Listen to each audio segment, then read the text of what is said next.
बोलो श्री कृष्ण भगवान की जय हो। श्री भागवत पुराण की जय। श्री भागवत महापुराण में तीसरा अध्याय गजेंद्र द्वारा भगवान की स्तुति और भगवान द्वारा उसकी संकट से मुक्ति। श्री सुखदेव जी ने कहा, परीक्षित, गजेंद्र ने मृत्यु के भय को अपने चित्त से निकालकर एक ग्रसित होकर इस प्रकार भगवान की स्तुति की। गजेंद्र ने कहा, हे प्रभु, आप जगत के मूल हैं और सभी जीव के हृदय में निवास करते हैं। आप ही समस्त जगत के स्वामी हैं। आपके कारण ही इस संसार में चेतना का संचार होता है। मैं आपको नमन करता हूँ और अपने आप को आपके श्री चरणों में समर्पित करता हूँ। यह सारा प्रपंच आपकी माया के कारण ही हो रहा है। आप सभी के साक्षी हैं और सर्वत्र आपकी दृष्टि घूमती रहती है। हे प्रभु, आप सभी कार्य और कारणों से परे हैं। मैं आज आपकी शरण में हूँ। इस काल के मुख से मुझे बचाइए, मेरी रक्षा कीजिए। हे प्रभु, आपके वास्तविक स्वरूप को आज तक कोई नहीं जान सका। पता नहीं कब किस रूप में आप कहाँ प्रकट हो जाते हैं। इस ऋषि मुनि तक नहीं जानते। उन्हें सर्वत्र अंधकार ही अंधकार दिखाई पड़ता है। आपकी लीलाओं को भला कौन जान पाता है। आप न जाने कितनों रूपों में अपने भक्तों की रक्षा करते हैं। बच्चों, कभी भी देखो, इस मृत्यु लोक में हम आए हैं तो संकटों का तो बच्चों पूछो मत। संकट तो आना ही आना है। किसी को कम आता है, किसी को ज्यादा आता है। लेकिन जिस टाइम संकट आए और भगवान का सुमरन करने लगो, भगवान चाहे किसी रूप में आपके पास आएंगे। और सॉरी बच्चों, माफ करना, खांसी बहुत ज्यादा है। और संकट को हटा के ले जाएंगे।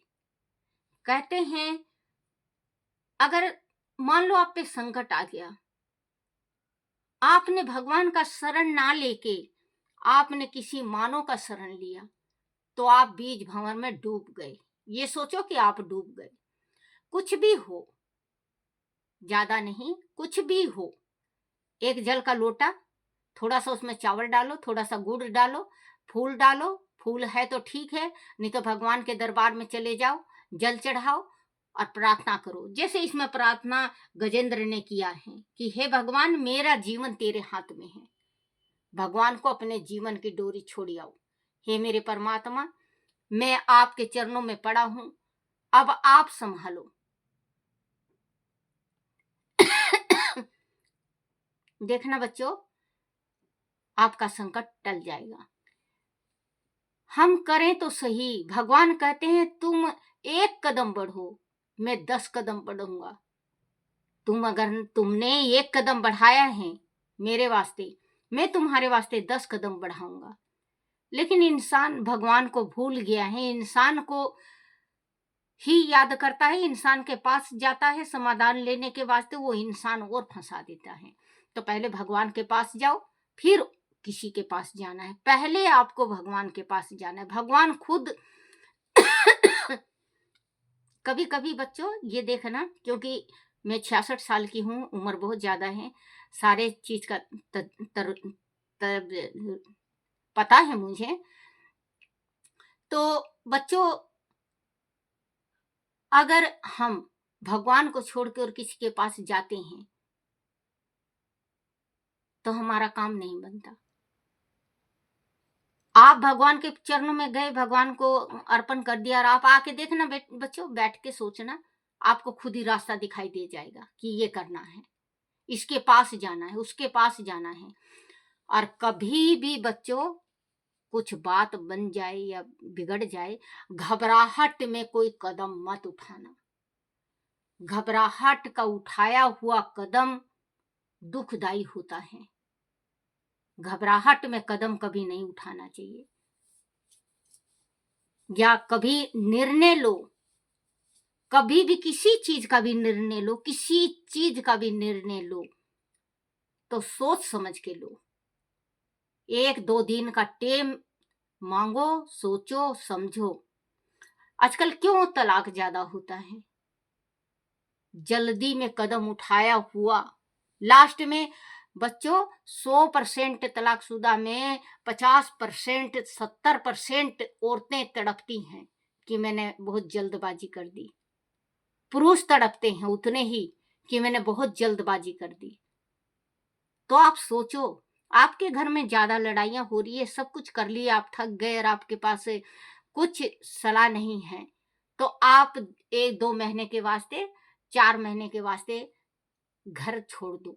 कहते हैं कि दूर रहने से प्रेम घटता है, मैं मानती हूँ प्रेम घटता है, लेकिन अगर आपके यहाँ ज्यादा लड़ाई हो रही है तो 1-2 महीना के वास्ते प्यार से ले जाओ और कहो कि 2 महीना तक तू भी सोच और मैं भी सोचूं कि कहाँ पे हम गलती कर रहे हैं। बच्चों आपको खुद पता चल जाएगा।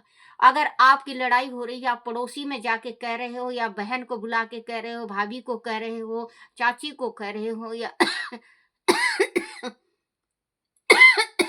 माफ करना बच्चों, या किसी से सलाह ले रहे हो, आपको गलत ही मिलेगा।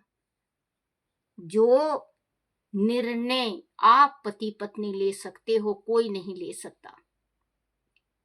हो सकता है आज आपके किसी बात पे लड़ाइयां ज्यादा हो रही है, कल इतना प्यार हो जाए और इतना माँ लक्ष्मी बरस जाए कि आपको पता भी ना चले। बच्चों थोड़ा सा मैं अपनी स्टोरी बताऊंगी, अच्छा ना लगे तो मुझे माफ कर देना। जब मेरी शादी हुई थी तो पहले छोटे छोटे शादी कर दिया करते बेटे। 13-14 साल की उम्र थी, मेरी शादी हो गई। हमें किसी चीज का पता नहीं था। घर आए ससुराल, थोड़ी मेरी सास अक्कुड़ थी, थोड़ी लड़ाकी ज्यादा थी, बहुत ज्यादा थी, थोड़ी नहीं बहुत ही ज्यादा थी। तो बच्चों हर एक चीज के वास्ते ताना मारती, हर एक चीज के वास्ते कहती। तो हम पति पत्नी में दोनों में मेल मिलाप बहुत ज्यादा था। वैसे उम्र ज्यादा था मेरे पति का मेरे से, 13-14 साल बड़े थे मेरे से, लेकिन हम में प्रेम बहुत था, बहुत ज्यादा, बहुत अथाह प्रेम जिसको कहते हैं। कुछ बात हो लड़ते भी थे, ये नहीं बच्चों, देखो बच्चों आज मैं झूठ नहीं कहूंगी, हम लड़ते भी थे, बहुत लड़ते थे, लेकिन लड़ते थे 10-5 मिनट के वास्ते, फिर एक हो जाते। तो जैसे सलाह करते या मतलब मेरी सास माँ मेरी लड़ती, मेरी सास, तो मैं इनसे कहती, मैं बोली ऐसे ऐसे बात है, माँ ताना मारती है, क्योंकि पहले बच्चों इतना देने लेने का सिस्टम नहीं था, पहले बहुत गरीबी रहा करती हर एक के पास, तो इतना दिया लिया नहीं करते। तो कहते बोले कोई बात नहीं चंदा, कोई बात नहीं, मेरे को समझाते। कितना दिन तक कहेगी माँ, आज माँ कहेगी कल तू भी सास बनेगी। लेकिन बच्चों मैंने अपनी बहू से कभी नहीं, मैं अपनी बहू से नहीं लड़ती, बल्कि बहू मेरे से लड़ पड़ती है, मैं नहीं लड़ती। तो फिर इसके बाद बच्चों हमारी वहीं पे लड़ाई शांत हो जाती। माँ रोटी नहीं खाती, मेरी सास रोटी नहीं खाती, मैं मनाती जैसे बच्चे को मनाते हैं, खूब मनाती, मना के रोटी खिलाती। मेरी सास 15 साल तक बीमार रही, 15 साल तक खाटी में सब कुछ रहा मेरी सास का। मेरी सास लेकिन मेरे से मालूम नहीं क्यों प्रेम नहीं की बच्चों। मुझे इस चीज का आज भी मलाल है कि मेरी सास प्रेम नहीं की। अब जैसे मेरी सास होती और ये आ जाते मेरे माथे पे जिसमें चुन्नी रहती और घूंघट नहीं होता, फिर भी मेरी सास लड़ती, नंगी हो जा, ये हो जा, वो हो जा, क्योंकि घूंघट 1 गज का घूंघट था। फिर तो मेरे जलने के बाद घूंघट घांघट सब छूट गया बच्चों, नहीं तो जलने से पहले मैं घूंघट मेरी सास करवाती थी। घूंघट हमारा रहता था, अगर कोई रिश्तेदार आ जाए जब भी घूंघट रहता था। और कोई अगर मेहमान आ जाए वो भी घूंघट रहता था। हम अपने घर जाते वहां पे भी घूंघट रखते अपने माँ बाप के सामने। हम अपने पति के सामने मुंह नहीं खोला करते, घूंघट रहता था। मेरी माँ का भी घूंघट रहता था अपने जमाई के सामने। आजकल तो जमाई से बातें करते हैं, हम भी करते हैं, पहले ये रिवाज नहीं था। तो बच्चों, अगर देखो, बुढ़ापा कटता है बहू से, सबको पता है कि बुढ़ापा बहू से कटता है। जिस घर का बेटा लायक हो, माँ को भी संभाले और बहू को भी, वो घर कभी बर्बाद नहीं होता। मेरे पति मेरे को ऐसे समझाते और अपनी माँ को समझाते, माँ कोई बात नहीं, कितना दूर से आई है माँ, छत्तीसगढ़ से आई है माँ। वैसे तो हम यहाँ चरखी दादरी के हैं, हम जो हमारा जन्मभूमि है चरखी दादरी का है। मेरे पिताजी छत्तीसगढ़ जाके काम करने लगे थे। तो भारद्वाज गोत्र की हूँ मैं, मेरे पिता का भारद्वाज गोत्र है और मेरी माता का नागवान, हम ब्राह्मण कुल के हैं। तो बच्चों, अब अपने पति से सलाह नहीं लेती, अपने पति से सलाह ना लेके माँ से सलाह लेती हैं लड़कियां। तो औरतें जो, तो उनके घर में कलह बढ़ जाता है, क्योंकि माँ कोई लायक बर होती है जो सही शिक्षा देती है। नहीं तो कहेगी बांध बोरिया बिस्तर आ जा, तेरे घर तेरे वास्ते बहुत रोटी है खाने के वास्ते। बच्चों, राजा ने भी अपनी पुत्री को नहीं रख सका। राजा जिसके घर में कोई कमी नहीं होता है, वो भी अपनी लड़की को नहीं रख सकता। आपकी तो औकात क्या है, मेरी तो औकात क्या है। तो ये कारण बनता है तलाक का। अपनी माँ से कहेंगी ये ऐसी है माँ, वैसी है, पाथड़ा सी है, मोटी हो गई है, ये हो गई है, सांडनी हो गई है। उसकी माँ कहेगी खा खा के मोटी हो गई, मेरी बेटी को सुखा डाला, ये है। अरे घर में जो रोटी बना के खिला रही है आपकी पुत्री, वही तो खा रही है वो सास की कहीं और से मंगा के खाती है। आप ये सोचो, किसी के शरीर में लगता है, कोई जल के कुटता है, किसी के शरीर में नहीं लगता। मान लो बच्चों, अगर आपकी सास की माँ की तबीयत खराब है, सास माँ की, सासू माँ की, तो आप जाके सिर के ऊपर खड़ा होके कभी मत पूछना, पैरों के पास खड़े होके पूछो माँ क्या तकलीफ है। फिर इसके बाद हाथ देखो, सिर देखो, पैर दबाओ, बुखार हो तो दवाई दो। प्रेम क्यों नहीं बढ़ेगा? बढ़ेगा, जरूर बढ़ेगा प्रेम। क्योंकि मेरे जलने के बाद मुझे पता चला था कि मेरी सास प्यार करती थी मेरे से, लेकिन दिखाती नहीं थी। जिस टाइम जल गई थी उस टाइम गले लगा लगा के खूब रोई, बहुत रोई। बताते हैं, मेरे को तो कोई पता नहीं कि खूब रोई थी तेरी सास।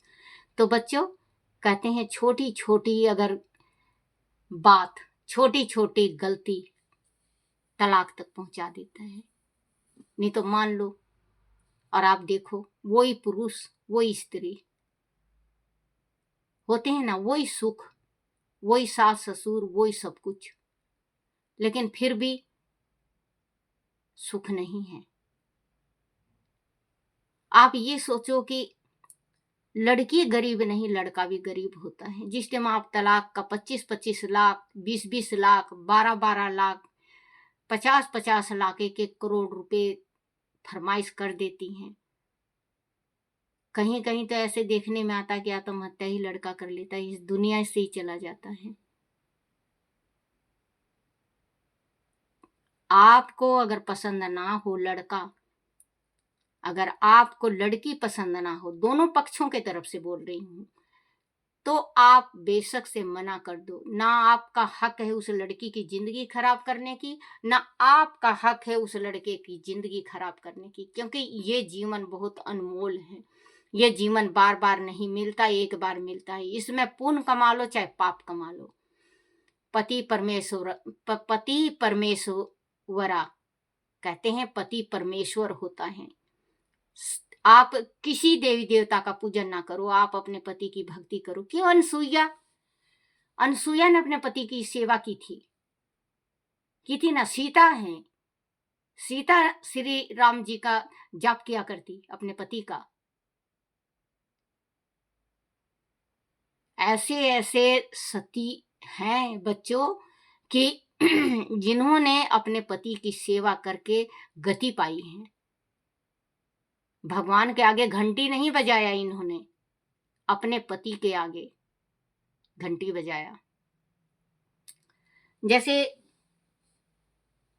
पति कहीं जा रहे हैं, पति का सारा चीज पैक करो, देख देख के अच्छा खाना बना के खिलाओ, पैक करो खाना, क्योंकि पति के जो स्त्री प्यारी होती है दिल के रास्ते से, खाना पीना से। ये नहीं कि मैं आज खाना नहीं बनाऊंगी, होटल से ले आओ, ये गलत बात है आपका। बोलो श्री कृष्ण भगवान की जय। अंधकार ही है, अंधकार दिखाई पड़ता है, आपकी लीलाओं का भला कौन जान पाता है। आप ना जाने कितने कितने रूपों में अपने भक्तों की रक्षा करते हैं। प्रभु आज मैं आपको अपनी रक्षा के लिए पुकार रहा हूँ, कृपा कर मेरी रक्षा करें।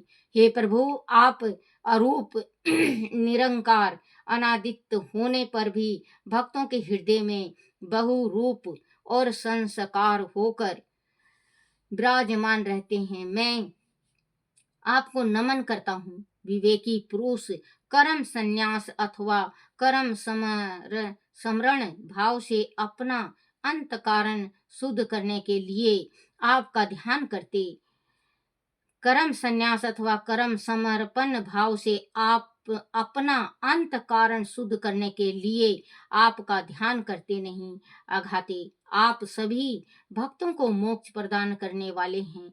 आप ही इनके स्वामी हैं, समस्त क्षेत्रों के एकमात्र ज्ञाता हैं, सर्व साक्षी हैं। आपके बिना जगत का एक पत्ता भी नहीं हिल पाता। आपकी इच्छा के बिना किसी की गति नहीं हो सकती। आप ही प्रत्येक घटना के कार्य कारण स्वरूप हैं। वह ग्रह जो आज मेरे पैर को पकड़कर खींच रहा है, यह भी आपकी इच्छा का ही परिणाम है।